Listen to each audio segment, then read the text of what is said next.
അസ്സലാമു അലൈക്കും വറഹ്മത്തുള്ളാഹി വബറകാതുഹു.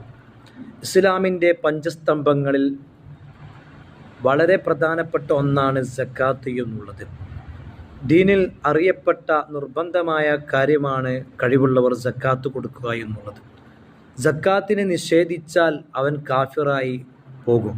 മാത്രമല്ല, സക്കാത്തിന് ഒരാൾ വിലങ്ങി നിൽക്കുകയാണെങ്കിൽ ഇസ്ലാമിക ഭരണാധികാരികൾ അവരോട് യുദ്ധം ചെയ്യണം എന്ന് പരിശുദ്ധമായ ദീൻ ഇസ്ലാം നമ്മെ പഠിപ്പിക്കുന്നുണ്ട്.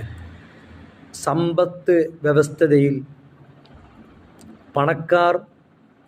പണക്കാർക്കും ദരിദ്രർക്കുമിടയിലുള്ള വ്യത്യാസം, ആ വ്യത്യാസം പരമാവധി കുറച്ചു കൊണ്ടുവരിക എന്നുള്ളതാണ് സക്കാത്തിലുള്ള ഒരു മുന്നോട്ട് വെക്കുന്ന വലിയ മഹത്തമായ കാര്യം. പണക്കാർ വീണ്ടും പണക്കാരായി മാറുകയും ദരിദ്രർ വീണ്ടും ദരിദ്രരായിട്ട് മാറുകയും ചെയ്യുന്ന അവസ്ഥ, ആ അവസ്ഥയിൽ നിന്ന് പരിശുദ്ധമായ ദീൻ ഇസ്ലാം നമുക്കൊരുപാട് പാഠങ്ങൾ നൽകുന്നുണ്ട്. മാത്രമല്ല, സക്കാത്ത് നൽകിയാൽ ധാരാളം നേട്ടങ്ങളുണ്ട്.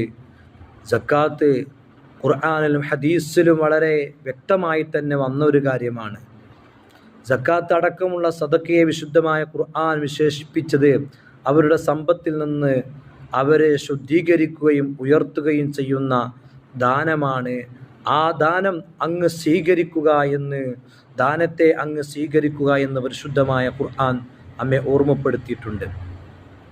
സക്കാത്ത് നൽകുന്നവൻ്റെ പാപങ്ങൾ പൊറുപ്പിക്കുകയും ആത്മീയമായി സംസ്കരിച്ച് ഉന്നതമാക്കുകയും ചെയ്യുന്നു. മനുഷ്യൻ്റെ സ്വഭാവമായ പിശുക്കിൽ നിന്ന് അത് നമ്മെ മോചനം നൽകുകയും ചെയ്യുന്നു. അങ്ങനെ ധാരാളം നേട്ടങ്ങളുണ്ട് സക്കാത്തിലൂടെ. മാത്രമല്ല, ദാനം ഒരു നഷ്ടമല്ല, അത് നമുക്ക് ഒരു ലാഭമായ പരിശുദ്ധമായ ഖുർആൻ വാഗ്ദാനം ചെയ്ത ഒരു ലാഭമാണ്. അല്ലാഹു തന്നെ സൂറത്ത് സബഇലൂടെ നമ്മെ വ്യക്തമാക്കി തന്നെ പഠിപ്പിക്കുന്നുണ്ട്. സൂറത്ത് സബഅ് 39-ാമത്തെ ആയത്തിൻ്റെ ഒരു ഭാഗത്ത് പറയുന്നുണ്ട്, വമാ അൻഫഖതും മിൻ ഷൈഇൻ ഫഹുവ യുഖ്ലിഫുഹു. അപ്പോൾ നമ്മൾ ചെലവഴിക്കുന്നതിൽ നിന്ന് അള്ളാഹു നമുക്ക് പകരം നൽകുമെന്ന് പരിശുദ്ധമായ ഖുർആൻ നമ്മെ പഠിപ്പിക്കുന്നുണ്ട്.